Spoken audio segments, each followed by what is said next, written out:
Selam dostlar. Sovyet Yolculuğu kanalımıza hepiniz hoş geldiniz.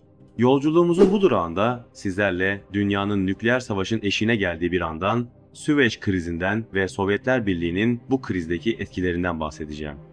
Evet, dünya küresel bir çatışmanın eşiğinden döndü. Maruz kaldığı sömürgeciliğin izlerini silmeye çalışan Mısır ile eski sömürgeci güçler olan İngiltere ve Fransa'nın çatışması yalnızca Orta Doğu'nun değil, dünyanın geleceğini etkileyen bir krize dönüşmüştü. Bu kriz tarihe Süveyş krizi olarak geçti.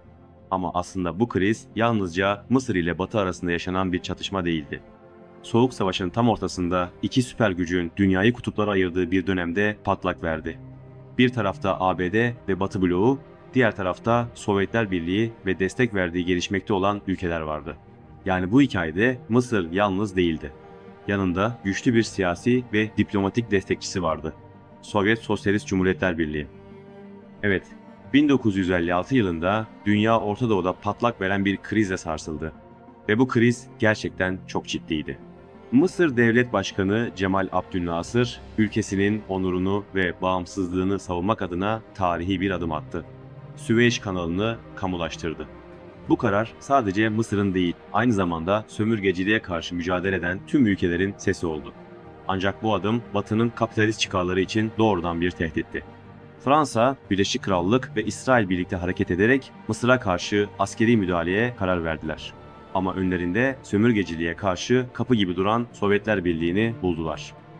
Bu video krizi Mısır'ın ve Sovyetler Birliği'nin gözünden anlatıyor.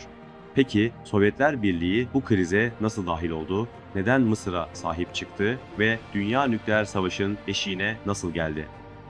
Bu videoda olaylara maalesef çoğumuzun maruz kaldığı batılı ülkelerin medya algısından değil de Mısır ve Sovyetlerin gözünden bakmak suretiyle söz konusu krizi daha iyi anlamamıza gerek olduğunu düşündüm. Peki Sovyetler Birliği bu krize nasıl dahil oldu? Neden Mısır'a sahip çıktı ve dünya nükleer savaşın eşiğine nasıl geldi? Sovyetlerin Mısır'a verdiği destek, sömürgeci ve işgalci güçlere karşı kurduğu diplomatik ve askeri baskı ve hatta dünyanın merkezleri olan Paris ve Londra'ya yönelttiği nükleer tehdit bu videomuzun temelini oluşturacak.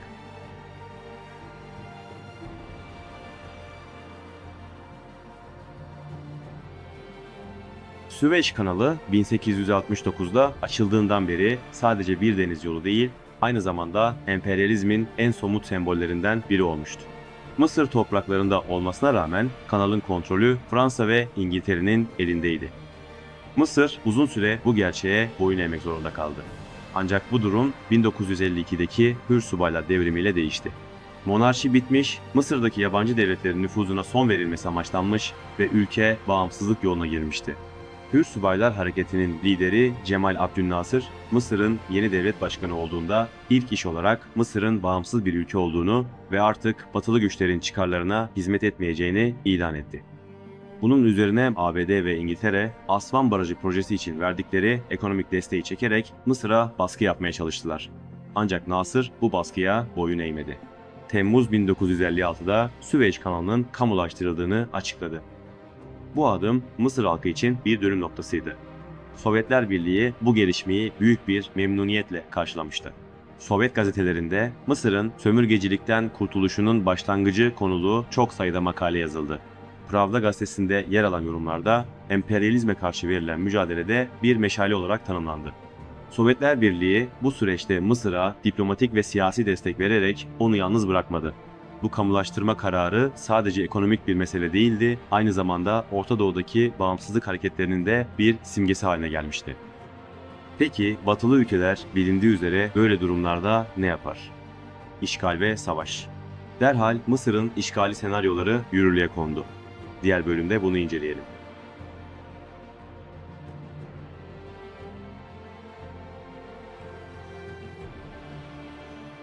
Süveyş kanalının kamulaştırılması İngiltere ve Fransa için hem ekonomik hem de siyasi bir şoktu. Bu iki ülke uzun yıllardır kanaldan elde ettikleri gelirle hem kapitalist ilişkilerini sürdürüyor hem de bölgedeki nüfuzlarını koruyorlardı. Kanalın kontrolünü kaybetmek demek onlar için sadece ekonomik kayıp değil, aynı zamanda küresel güç olarak otoritelerini yitirmek anlamına da geliyordu. Tüm bunlar dışında Fransa'nın başka bir hesabı daha vardı. Nasır, Cezayir Bağımsızlık Hareketi'ni de destekliyordu. Bu da Fransa'nın Kuzey Afrika'daki sömürgeleri için bir tehdit anlamına geliyordu. İsrail'in istediği tek şey ise güvenlik konusundaki istikrarın korunmasıydı. Kamulaştırmayla birlikte Mısır, İsrail gemilerinin Kızıldeniz'e erişimini de engellemişti. Aynı zamanda Mısır ile İsrail arasındaki sınır çatışmaları da artarak devam etmekteydi.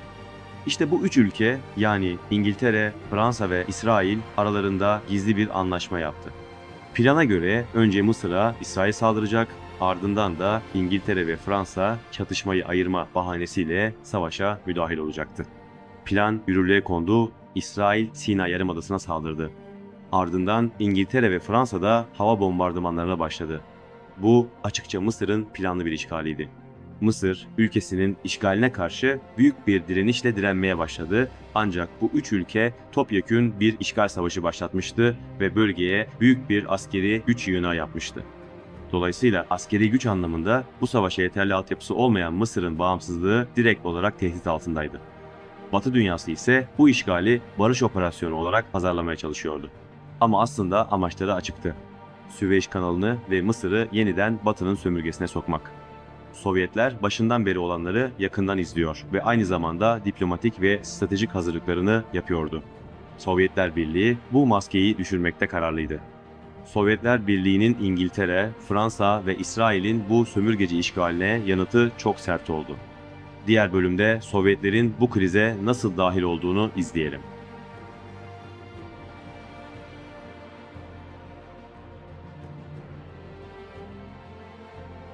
Önce diplomatik yanıt geldi. Sovyetler Birliği, Birleşmiş Milletler Güvenlik Konseyi'nde çok sert bir tavır aldı. Sovyet temsilcileri üç ülkenin saldırganlığını açıkça kınadı. Bu, Soğuk Savaş döneminde Sovyetler Birliği'nin açıkça Batı'ya tavır aldığı ve tüm varlığıyla direkt olarak karşısında durduğu nadir anlardan biriydi. Mısır'a yönelik askeri saldırılar sürerken Sovyetler bir yandan Mısır hükümetiyle doğrudan iletişim kuruyor, diğer yandan Birleşmiş Milletler'de diplomatik ataklar yapıyordu. Pravda ve İzvestiya gibi Sovyet resmi yayın organları Batı'yı sömürgeci işgalci olarak tanımlarken Nasır'ı anti-emperyalist bir lider olarak öne çıkarıyordu. Sovyetler işgale karşı direnmesi amacıyla bu süreçte Mısır'a silah desteği sağlamaya başladı. Mısır Hava Kuvvetleri'ne verilen MiG-15 jetleri ve Mısır'da göreve gönderilen Sovyet askeri danışmanları krizin kritik anlarında işgale karşı son derece etkili oldu. Çünkü sadece askeri anlamda değil, aynı zamanda ideolojik bir destek de sunuluyordu. Bu savaşın ülkeyi işgal etmek isteyenlerin başlattığı emperyalist ve sömürgeci bir savaş olduğu, Mısır'ın bağımsızca kendisini yönetmesinin en doğal hakkı olduğuna dair ideolojik tutum tüm Mısırlılara anlatıldı.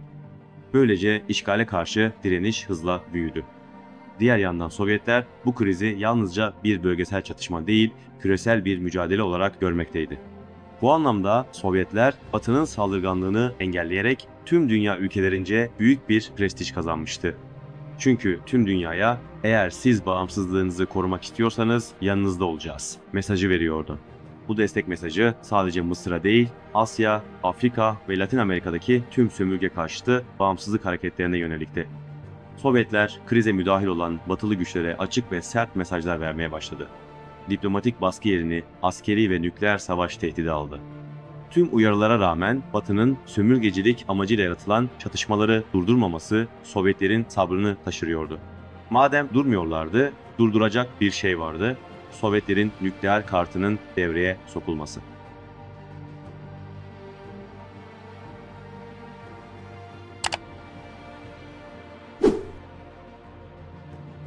Kriz büyüyordu. Mısır bombardıman altındaydı. Sovyetler Birliği diplomatik çözüm yollarının bu ülkelerin işgali durdurmadığını gördü ve yolların tıkandığını düşünerek tarihte eşi benzeri görülmemiş bir hamle yaptı. 5 Kasım 1956'da Moskova'dan yapılan açıklama dünya basınında şok etkisi yarattı. Eğer İngiltere, Fransa ve İsrail derhal Mısır topraklarından çekilmezse Sovyetler Birliği bu ülkelerin başkentlerine yönelmiş füzelerle karşılık verecektir. Yani sömürgecilik durmazsa Paris ve Londra'nın nükleer silahlarla yerle bir edilecekti. Bu işgalcilere karşı açıkça bir nükleer saldırı tehdidiydi. Sovyetler ilk kez doğrudan Batı şehirlerini hedef alabileceklerini ilan etti. Bu mesaj hem doğrudan ülkeye mesaj şeklinde hem de basın aracılığıyla dünyaya ilan edildi. Sovyetler Birliği direkt olarak Batı ülkelerinin başkentlerine füze gönderme kapasitesine sahip olduğunu duyurmuştu. O dönemin şartlarında bu açıklama sadece askeri bir blöf değil, gerçek bir caydırıcılıktı.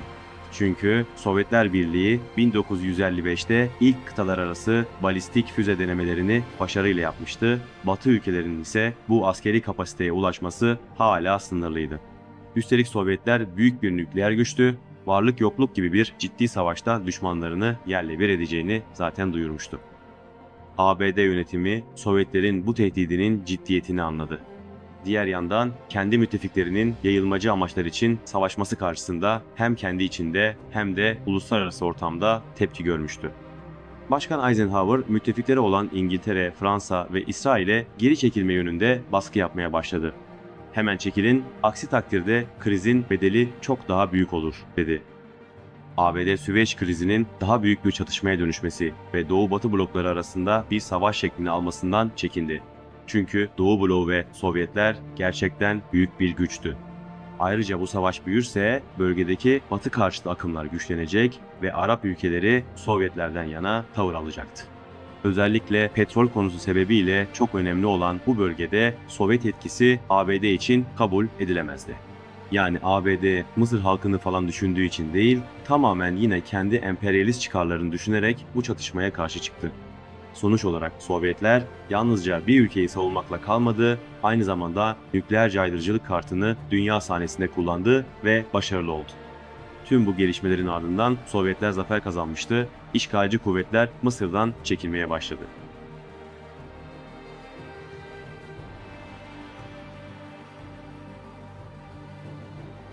Süveyş krizi yalnızca bir askeri çatışma değildi. Aynı zamanda eski sömürge düzeninin kırıldığı, yeni güç dengelerinin şekillendiği bir tarihsel süreçti. Süveyş krizi sona erdiğinde birkaç sonuç netleşmişti. En önemlisi Mısır, Süveyş kanalının kontrolünü elinde tutmayı başardı ve Nasır, Arap dünyasının sembol lideri haline geldi. Diğer yandan Sovyetler Birliği ise yalnızca bir müttefik değil, aynı zamanda krizden galip çıkan taraf olarak öne çıktı. Sovyetler küresel anlamda itibar kazanırken Batı bloğu kendi içindeki bölünmeleri, savunmasızlığı ve kırılganlığı fark etti. Krizden sonra Sovyetler ile Mısır ilişkileri hızla gelişti, ekonomik, askeri ve teknik işbirlikleri hızlandı. Asvan Barajı başta olmak üzere pek çok altyapı projesi Sovyet mühendislerince hayata geçirildi. Dahası Mısır, Batı ile değil Sovyetlerle stratejik ortaklığa yöneldi, Mısır ordusu Sovyet silahlarıyla donatıldı. Süveyş krizi, nükleer silahların sadece savaş için değil, savaşın engellenmesi için de kullanılabileceğini gösterdi. Sovyetler Birliği'nin emperyalizm, sömürgecilik ve işgal girişimlerine karşı gerçek bir caydırıcı güç olduğu artık anlaşıldı.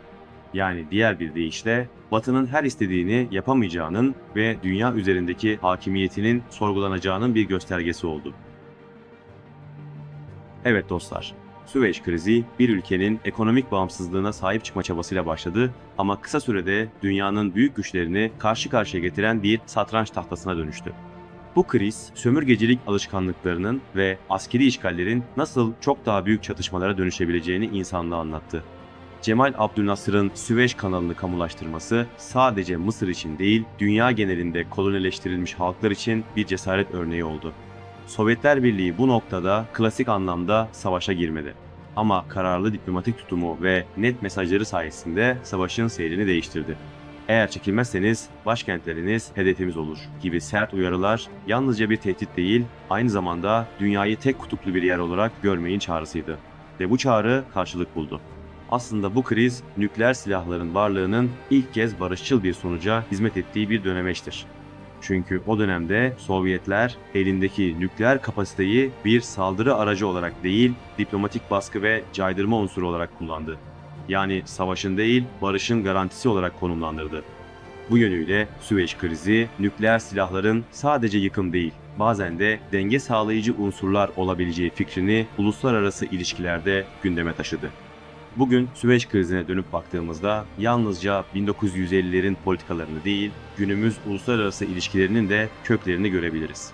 Küresel krizlerin nasıl şekillendiğini, büyük devletlerin nasıl denge kurduğunu ve diplomasi ile askeri caydırıcılığın nasıl iç içe geçebileceğini bu örnek üzerinden anlamak mümkün. Eğer bu video size farklı bir perspektif sunduysa, tarihsel olaylara sadece Batı'nın sunduğu pencerelerden bakmamanın ne kadar önemli olduğunu bir kez daha hatırlatmak isterim. Eğer buraya kadar izlediyseniz Süveyş krizi ile ilgili tarihsel süreçleri artık daha objektif biliyorsunuz. Eğer bu video sizin için faydalı olduysa beğenmeyi ve kanalımıza abone olmayı unutmayın. Sovyet Yolculuğu kanalımızda Sovyetleri ve dünya sosyalist hareketlerini konu alan belgesel tadında pek çok video yayınlıyorum. Diğer belgesel videolarımıza göz atmak isteyen dostlar için de sağ üstte video listesini bırakıyorum, oradan izleyebilirsiniz. Sovyetlere dair az bilinen konularda başka videolarda hazırlıyorum. Neyi merak ediyorsanız yorumlara yazabilirsiniz. Diğer videolarda tekrar buluşmak üzere. Şimdilik hoşça kalın, dayanışmayla kalın.